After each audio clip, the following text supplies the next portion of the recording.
आज हम पढ़ेंगे क्लास 5th के लिए हमारी दुनिया बुक से चैप्टर नंबर 7 को। तो बच्चों, चैप्टर के रीडिंग के साथ साथ hand to hand textbook के जितने भी क्वेश्चन आंसर हैं वो भी लिखने बता दूंगी, ताकि अलग से वीडियो को देखने में आपका थोड़ा भी टाइम वेस्ट ना हो। इसके साथ ही चैप्टर के अंदर बहुत सारी परिभाषाएं होती हैं जो कि एग्ज़ाम में ज़रूर पूछी जाती हैं, तो वो सभी परिभाषाएं भी बता दूंगी कि कौन कौन सी हैं। तो बिना टाइम वेस्ट किए पढ़ना स्टार्ट करते हैं। चैप्टर नंबर 7 का नाम है घास के मैदान। तो देखो, जैसा कि चैप्टर के टाइटल से साफ साफ पता चल रहा है कि इस चैप्टर के अंदर हम घास के मैदानों के बारे में पढ़ेंगे कि इस पूरी दुनिया के अंदर कैसे और किस तरह से कौन सी कंडीशन के अंदर घास के मैदान पाए जाते हैं, और घास के मैदान किसे कहते हैं, इसकी प्रॉपर डेफिनेशन को समझेंगे। तो पढ़ना स्टार्ट करते हैं। विश्व यानी कि दुनिया के 1/4 भाग पर घास के मैदान है। इसका मतलब क्या हुआ? जैसे कि हमारे पास ये एक रोटी है, इसके 4 टुकड़े कर दो, तो ये जो चौथा वाला पार्ट है ये क्या है? 1/4 पार्ट है। तो सेम इसी तरीके से पूरी दुनिया के अंदर 3 हिस्सों के अंदर बाकी की दूसरी चीज़ें हैं, मगर एक हिस्से के अंदर 1/4 हिस्से पर क्या है? घास के मैदान है। घास का मैदान उस विशाल क्षेत्र यानी कि उस बहुत बड़ी जगह को कहते हैं जहाँ पर पतले पत्तों वाले पौधे उगते हैं, जिनके पत्ते बिल्कुल पतले पतले होते हैं। घास के मैदान अब कैसी जगहों पर पाए जाते हैं? तो बच्चों, घास के मैदान उन जगहों पर पाए जाते हैं जहाँ पर गर्मी और सर्दी के मौसम के अंदर बहुत अंतर होता है, बहुत डिफरेंस होता है, और इन स्थानों पर होने वाली वर्षा घास, झाड़, छोटे पौधों के उगने के लिए पर्याप्त होती है। कैसी जगहों पर घास के मैदान पाए जाते हैं? उन जगहों पर सबसे पहली बात जहाँ पर गर्मी और सर्दी के तापमान के अंदर बहुत अंतर होता है, और उन जगहों पर वर्षा घास, झाड़ और छोटे पौधों के उगने के लिए पर्याप्त होती है, यानी कि इतनी बारिश हो जाती है कि उस बारिश से घास और छोटे पौधे आसानी से उग जाते हैं। और बच्चों, ये जो घास भूमियाँ हैं, घास वाली ज़मीनें हैं, कौन कौन से कॉन्टिनेंट में पाई जाती हैं?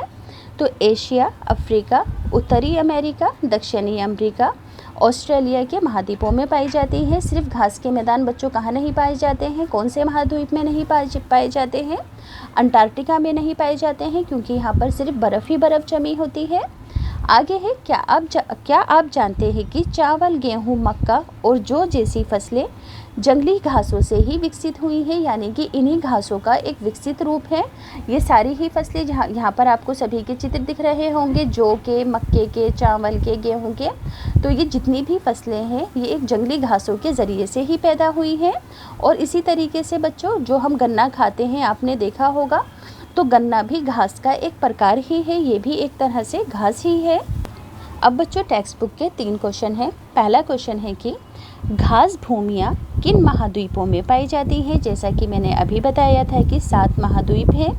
तो घास भूमियाँ एशिया, अफ्रीका, उत्तरी अमेरिका, दक्षिणी अमेरिका और ऑस्ट्रेलिया महाद्वीपों में पाई जाती हैं। बच्चों, यहाँ पर मैं दक्षिणी अमेरिका लिखना भूल गई हूँ, तो सभी बच्चे याद से इसके अंदर दक्षिणी अमेरिका को भी इंक्लूड कर लेंगे।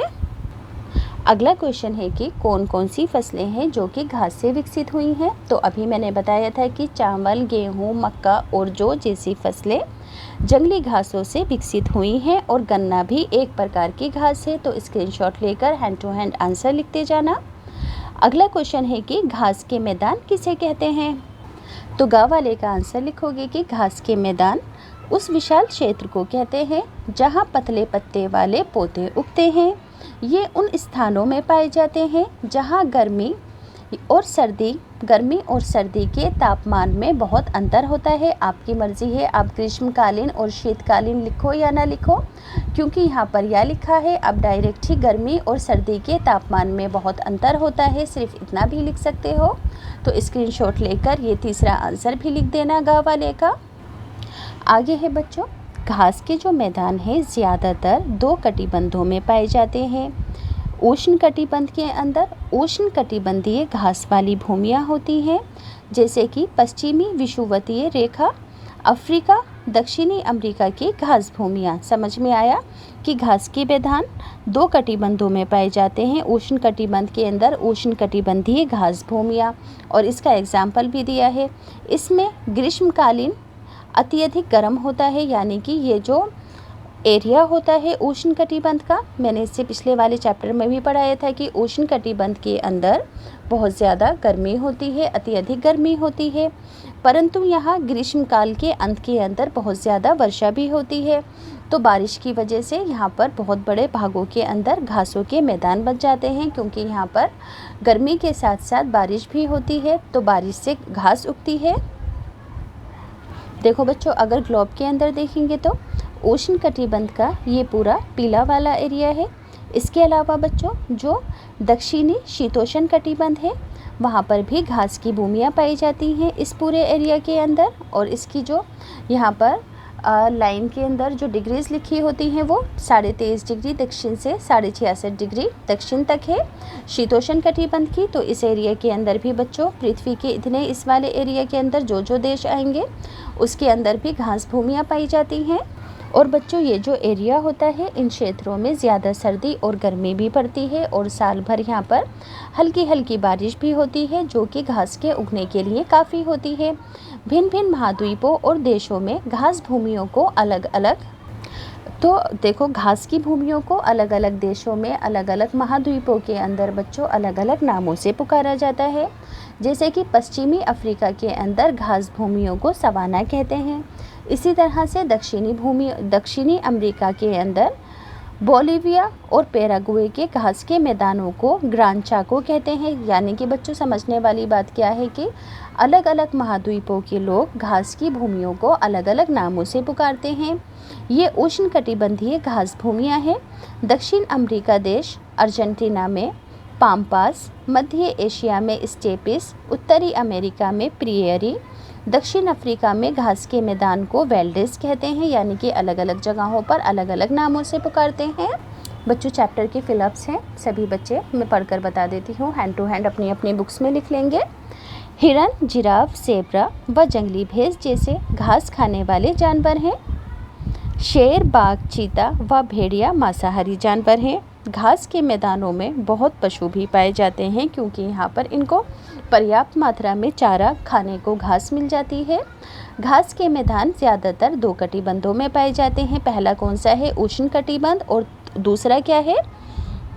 शीतोष्ण कटिबंध। अगला है पश्चिमी अफ्रीका की घास भूमि को सवाना कहते हैं, सवाना नाम से पुकारते हैं घास की भूमि को। दक्षिणी अमेरिका में स्थित बोलिविया और पैराग्वे के घास के मैदान को ग्रान चाको कहते हैं। तो सभी बच्चे स्क्रीनशॉट ले लेंगे। अब बच्चों चैप्टर का अगला टॉपिक है चाड़ के उष्णकटिबंधीय घास के मैदान। तो बच्चों सायरा नाम की एक लड़की है। सायरा घास के अनंत मैदानों में एक जीप से यात्रा पर जा रही थी किसी घास के मैदान के अंदर, और उसके गले में एक दूरबीन भी लटकी थी जो कि सायरा ने किसी क्विज प्रतियोगिता में जीती थी। अब बच्चों जो सायरा थी घास के मैदानों के अंदर घास के शेरों के जो समूह थे उन्हें देखने के लिए बहुत बेचैन थी। अब उसने जब घास के मैदान देखे तो वहाँ पर घास हरी हरी थी और उस टाइम पर जून का महीना था और बारिश से पश्चिमी अफ्रीका के 4 देश के सामान्यतः भूरे रहने वाले घास के मैदान हरे भरे हो गए थे, क्योंकि इस महीने के अंदर बच्चों बारिश हो रही थी। और वो किस जगह गई थी? पश्चिमी अफ्रीका के 4 नामक देश में गई थी, और यहाँ पर जो भूरे भूरे घास के मैदान थे बारिश की वजह से ये अब हरे हो गए थे। सायरा के गार्ड ने एक अकासिया यानी कि बबूल के पेड़ की तरफ इशारा किया। जैसे ही जीप की गति धीमी हुई सायरा का दिल तेज़ी से धड़कने लगा, क्योंकि वृक्ष की छाया के अंदर 4 शेर लेटे हुए थे। नींद में बेहोश शेरों को इस बात की बिल्कुल भी परवाह न थी कि उनको इतने लोग घूर रहे हैं, वो तो सिर्फ पेड़ के नीचे लेटकर अपनी मस्ती में आराम कर रहे थे। फिर बच्चों गार्ड ने समझाया कि शेरों ने कुछ समय पहले ही हिरन का शिकार किया था, इसलिए वो आराम कर रहे थे। उनके पेट में इतने भरे थे कि उनके पेट इतने ज़्यादा भरे थे कि शिकार करने के बाद अगले 2 या 3 दिनों तक शेरों को शिकार तलाशने की ज़रूरत नहीं थी। उन्होंने इतना ज़्यादा खाना खा लिया था। जब वे आगे बढ़े तो ज़ेब्रा और हिरन का समूह वहाँ से गुजर रहा था और उनके बड़े बड़े झुंड उन्हें देखने को मिले। गार्ड ने कहा कि घास खाने वाले या शाकाहारी जानवर या मांसाहारी जानवरों से बचने के लिए झुंड में चलते हैं। समझ में आया? गार्ड ने क्या बताया था कि जो घास खाने वाले जानवर हैं वो गोश्त खाने वाले जानवरों से बचने के लिए अकेले नहीं घूमते हैं बल्कि झुंड बनाकर चलते हैं ताकि एक दूसरे की रक्षा कर सकें। अब बच्चों यहाँ पर कुछ मैचिंग है, जैसे कि जिराफ ऊंची शाखाओं पर लगे पत्ते खाता है, हिरन निचली शाखाओं पर लगे पत्ते खाता है, ज़ेब्रा घास का ऊपरी हिस्सा खाता है, चिंकारा घास की नई नई टहनियाँ खाता है। चिंकारा यानी कि हिरन की तरह का एक जानवर होता है। अब गार्ड विभिन्न जानवरों को दिखा रहा था, पर सायरा ने कहा कि उसे कोई भी जानवर साफ नहीं दिख रहा है। तो गार्ड ने मुस्कुराते हुए कहा कि जानवर अपने आसपास के वातावरण में छुपने के अंदर कुशल होते हैं क्योंकि वो छुपकर रहना पसंद करते हैं। घास खाने वाले जानवर अपने आसपास के पेड़ पौधों के साथ इतनी अच्छी तरह घुल मिल जाते हैं कि ज़ेब्रा के शरीर की धारियाँ घास के अंदर मिल जाती हैं और शिकारी जानवर भी छिपने में कम नहीं होते हैं। घास में शेरों का पता लगाना मुश्किल होता है क्योंकि ये सभी जानवर अपने आप को छिपाकर पेड़ पौधों के घास के पीछे रखते हैं। अब बच्चों टेक्स्ट बुक के कुछ क्वेश्चन हैं। क्वेश्चन नंबर 1 है कि किस जलवायु में घास के मैदान पाए जाते हैं? तो आंसर लिखोगे कि घास के मैदान उन स्थानों में पाए जाते हैं जहाँ गर्मी तथा सर्दी के तापमान में बहुत अंतर होता है। अगला क्वेश्चन है कि घास के मैदान कितने प्रकार के होते हैं? ये किन किन महाद्वीपों में पाए जाते हैं? तो आंसर लिखोगे कि घास के मैदान 2 प्रकार के होते हैं। ये ज़्यादातर 2 कटिबंधों में पाए जाते हैं, उष्णकटिबंध में उष्णकटिबंधीय घास भूमियाँ एवं शीतोष्ण कटिबंध में शीतोष्ण कटिबंधीय भूमियाँ। तीसरा क्वेश्चन है कि ऐसे 4 जानवरों के नाम बताओ जो उष्ण घास के मैदानों में पाए जाते हैं। तो उष्ण घास के मैदान में पाए जाने वाले जानवर इस प्रकार हैं: शेर, हिरन, जिराफ, चिंकारा आदि। तो सभी बच्चे स्क्रीनशॉट लेकर हैंड टू हैंड सभी क्वेश्चन आंसर अपनी कॉपीज़ में लिखते जाएंगे। अब बच्चों इस चैप्टर के फिलअप्स हैं।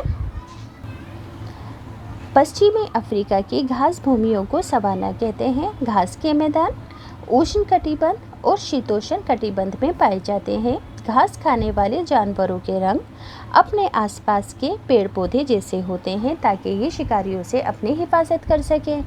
अब देखो अगला टॉपिक है संयुक्त राज्य अमेरिका के प्रेयरी। कमलजीत अपने पिता के गेहूं के खेतों के बीच खड़ी थी। ये खेत पंजाब के रोपड़ ज़िले में थे। यहाँ तक उसकी नज़र जाती थी वहाँ तक उसे गेहूं की सुनहरी बालियां दिखाई देती थी, पौधे दिखाई देते थे। इतने बड़े खेत थे उसके पिताजी के। कल ही उसके शिक्षक ने कहा था कि पंजाब भारत का अन्न भंडार है, यानी कि पंजाब के अंदर सबसे ज़्यादा खेती बाड़ी की जाती है। कैसा संयोग है, उसका भाई सुखबीर संयुक्त राज्य अमेरिका में रहता है। उसने कमलजीत को अपनी एक चिट्ठी में लिखा था कि वो जिस क्षेत्र में रहता है वे क्षेत्र दुनिया का अन्न भंडार है। देखो जैसे कि हमारे देश का जो अन्न भंडार है वो क्या है, पंजाब है, और उसका भाई संयुक्त राज्य अमेरिका में रहता है। तो उसे उसके भाई ने बताया था कि वो जिस क्षेत्र में रहता है वो जगह जो है वो दुनिया का अन्न भंडार है। यहाँ पर दुनिया के लिए सबसे ज़्यादा खेती की जाती है, उसका उत्पादन किया जाता है और समस्या के समय इस जगह से लोगों की गेहूं वगैरह देकर, राशन देकर मदद भी की जाती है। शिक्षक ने कमलजीत से कहा कि वे उत्तर अमेरिका के प्रेयरी की तस्वीर लाए जो उसके भाई ने भेजी थी। तो अगले दिन कमलजीत ने अपने भाई की भेजी हुई तस्वीरें कक्षा के बोर्ड पर लगाई। फिर उसने अपने भाई को चिट्ठी पढ़कर सुनाई। प्यारी बहन, मैंने सोचा था कि लोहड़ी की ठंड से बढ़कर कोई ठंड नहीं हो सकती, परंतु संयुक्त राज्य अमेरिका के मध्य पश्चिमी भाग में तो इससे भी बहुत ज़्यादा ठंड है। दिसंबर में खेत यहाँ पर बर्फ़ से ढके रहते हैं और फिर वसंत के मौसम में जब बर्फ़ पिघलती है तो किसान बीज बोते हैं। गर्मी ख़त्म होने तक गेहूं की फसल कटने को तैयार भी हो जाती है। यहाँ पर गर्मी तो होती है पर भारत की तरह नहीं। हमारे पंजाब के विपरीत यहाँ पेड़ ना के बराबर हैं। यहाँ के खेत हमारे खेतों की तुलना से कहीं ज़्यादा बड़े होते हैं। इन बड़े बड़े खेतों के बीच में मकानों की एक छोटी बस्ती भी होती है। यहाँ किसान अपने परिवार और कुछ मज़दूरों के साथ रहते हैं जो उनकी सहायता करते हैं और इनके मकानों के समीप पशुओं के लिए यानी कि उनके पालतू जानवरों के लिए मवेशी घर भी होते हैं जहाँ पर इनके पालतू जानवर रहते हैं। अब बच्चों फिर से कुछ क्वेश्चन आंसर हैं। पहला क्वेश्चन है कि भारत का कौन सा राज्य अन्न का भंडार है? तो अभी मैंने बताया था कि पंजाब भारत का अन्न का भंडार है। कौन सा क्षेत्र दुनिया का अन्न का भंडार है? तो अभी मैंने बताया था कि उत्तर अमेरिका का प्रियरी नाम का क्षेत्र दुनिया का अन्न भंडार है। संयुक्त राज्य अमेरिका में दिसंबर के महीने में खेत कैसे होते हैं? तो संयुक्त राज्य अमेरिका में दिसंबर में खेत बर्फ से ढके होते हैं।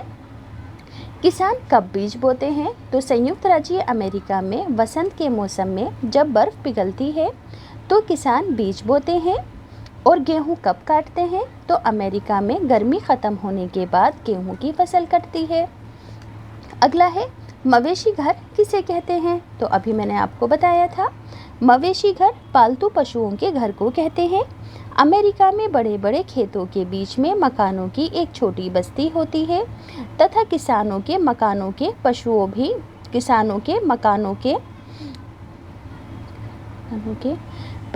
पशु मवेशी घर होते हैं यानी कि उनके घरों के पास भी किसानों के जहाँ पर घर होते हैं उनके पास ही मवेशियों के लिए घर होते हैं।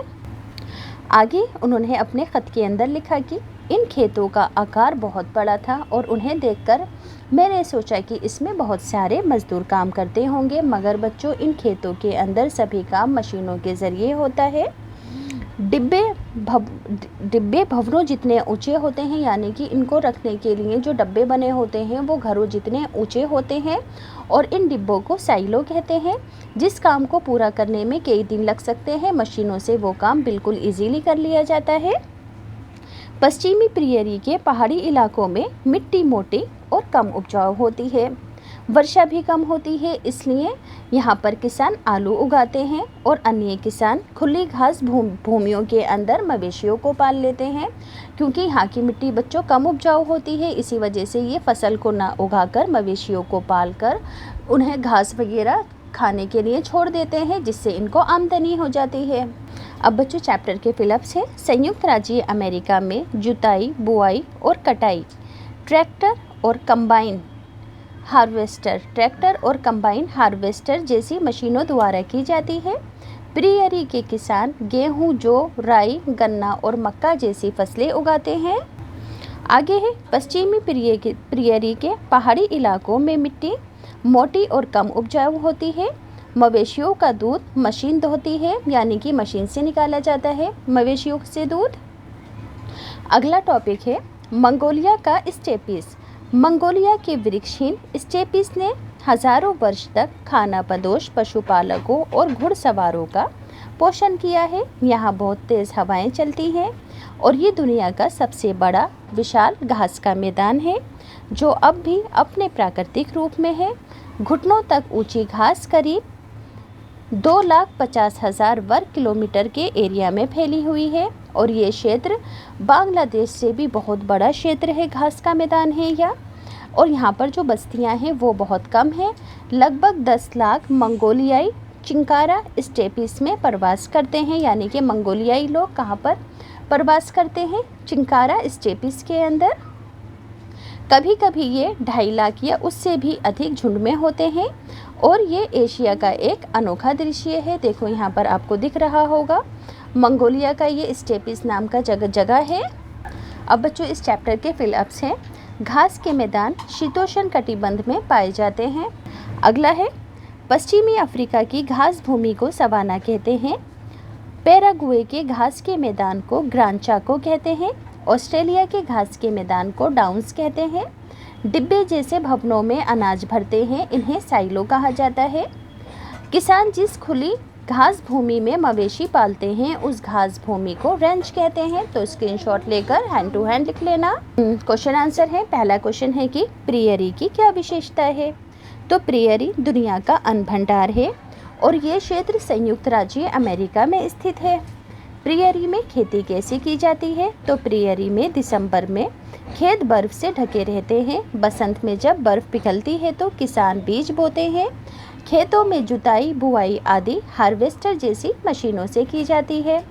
अगला क्वेश्चन है कि प्रियरी के पश्चिमी पहाड़ी इलाकों के अंदर पशुपालन क्यों किया जाता है? अभी मैंने बताया था कि चौथा आंसर है कि पश्चिमी प्रियरी इलाके की भूमि कम उपजाऊ होती है, इसलिए आजीविका कमाने के लिए यहाँ पशुपालन किया जाता है तथा उन्हें इससे मांस तथा दूध भी प्राप्त होता है। अगला क्वेश्चन है कि घास के मैदान कितने प्रकार के होते हैं? तो आंसर लिखोगे, घास के मैदान 2 प्रकार के होते हैं, उष्णकटिबंधीय घास के मैदान तथा शीतोष्ण कटिबंधीय घास के मैदान। तो सभी बच्चे स्क्रीनशॉट लेकर हैंड टू हैंड आंसर लिखते जाएंगे। बच्चों, चौथा क्वेश्चन रह गया है कि किस जलवायु में घास के मैदान पाए जाते हैं? आंसर लिखोगे कि घास के मैदान उन स्थानों में पाए जाते हैं जहां गर्मी और सर्दी के तापमान में बहुत अंतर होता है। यहाँ इतनी बारिश नहीं होती कि पेड़ उग सके, किंतु उतनी बारिश होती है कि घास के उगने के लिए पर्याप्त होती है। यहाँ पर आपको मिलान करना है। अर्जेंटीना में घास के मैदान को पाम्पास कहते हैं, मध्य एशिया के अंदर स्टेपीज कहते हैं, उत्तरी अमेरिका में प्रियरी कहते हैं, दक्षिण अफ्रीका के अंदर वेल्स कहते हैं और ऑस्ट्रेलिया के अंदर डाउन्स कहते हैं। तो स्क्रीनशॉट लेकर इसे हैंड टू हैंड कॉपी में लिख लेना। अब देखो, अगला क्वेश्चन है कि कोई 4 घास से विकसित फसलों के चित्र इस बॉक्स में आपको बनाने हैं, जैसे कि गेहूं, मक्का, चावल, गन्ना, जौ आदि के चित्र। अगला क्वेश्चन है कि उष्ण घास के मैदानों में पाए जाने वाले कोई जानवरों के 4 के नाम बताने हैं, जैसे कि चिनकारा, ज़ेब्रा, शेर, है ना, ये सभी जानवर। अब यहाँ पर आपको विश्व के नक्शे के अंदर मंगोलिया के स्टेपिस और संयुक्त राज्य अमेरिका की प्रेयरी को दर्शाना है। तो बच्चों, बुक के अंदर ये पूरा ही नक्शा दिया गया है और यहाँ पर 5 ही घास के मैदानों के नाम दिए गए हैं। तो आप यहाँ पर 5 ही घास के मैदानों को यहाँ से फिल कर सकते हो।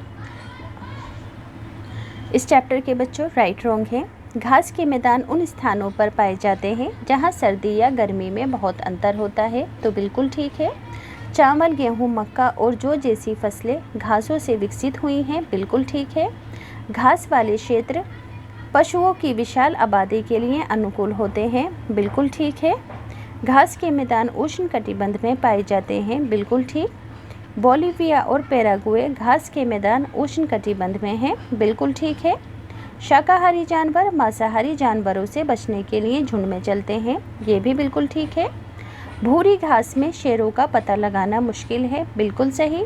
पंजाब को भारत देश का अन्न भंडार कहते हैं। बिल्कुल ठीक है। प्रियरी में किसान गेहूं, जौ, राई, गन्ना और मक्का उगाते हैं। बिल्कुल ठीक है। ये भी फिलिप्स है। घास के मैदान शीतोष्ण और उष्ण कटिबंध में पाए जाते हैं। पश्चिम अफ्रीका की घास भूमि को सवाना कहते हैं। दक्षिण अमेरिका में स्थित बोलिविया और पैराग्वे घास के मैदान को ग्रान चाको कहते हैं। प्रियरी क्षेत्र को दुनिया का अन्न भंडार कहते हैं। प्रियरों में खेतों की बुआई, जुताई आदि कंबाइन हार्वेस्टर जैसी मशीनों से की जाती है। किसान खुली घास भूमि में मवेशी पालते हैं और इस जगह को बच्चों रेंच कहते हैं। यहाँ पर आपको एक शब्द में उत्तर देना है कि सायरा किस देश में घूमने गई थी। तो पश्चिमी अफ्रीका के 4 देश में। ऊंची शाखाओं पर लगे पत्तों को कौन सा जानवर खाता है? जिराफ खाता है, क्योंकि वो बहुत लंबी उसकी गर्दन होती है। कौन से जानवरों की धारियाँ घास में मिल जाती हैं? तो ज़ेब्रा की। मशीनें डिब्बे जैसे बड़े बड़े भवनों में अनाज भरती हैं। इन भवनों को क्या कहते हैं? तो साइलो कहते हैं।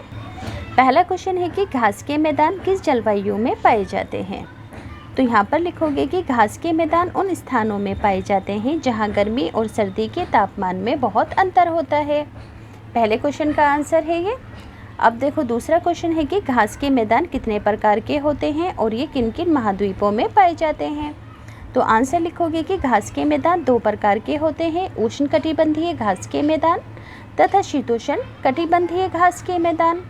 घास भूमियाँ एशिया, अफ्रीका, उत्तरी अमेरिका, दक्षिणी अमेरिका और ऑस्ट्रेलिया महाद्वीपों में पाई जाती हैं। तीसरा क्वेश्चन है कि ऐसे 4 जानवरों के नाम बताओ जो उष्ण घास के मैदान के अंदर पाए जाते हैं। तो उष्ण घास के मैदान में पाए जाने वाले जानवरों के नाम हैं शेर, हिरन, जिराफ, ज़ेब्रा, चिनकारा आदि। अगला क्वेश्चन है कि प्रियरी की विशेषता क्या है। तो देखो, प्रियरी दुनिया का अन्न भंडार है। ये क्षेत्र संयुक्त राज्य अमेरिका में स्थित है। अगला क्वेश्चन है कि प्रियरी में खेती कैसे की जाती है। तो आंसर लिखोगे कि प्रियरी में दिसंबर में खेत बर्फ से ढके रहते हैं। बसंत में जब बर्फ पिघल जाती है तब किसान बीज बोते हैं। छठा क्वेश्चन है कि प्रियरी के पश्चिमी पहाड़ी इलाकों में पशुपालन क्यों किया जाता है। तो पश्चिमी प्रियरी इलाकों की भूमि कम उपजाऊ होती है, इसलिए आजीविका कमाने के लिए यहाँ पर पशुपालन किया जाता है तथा उन्हें इससे मांस तथा दूध भी प्राप्त होता है।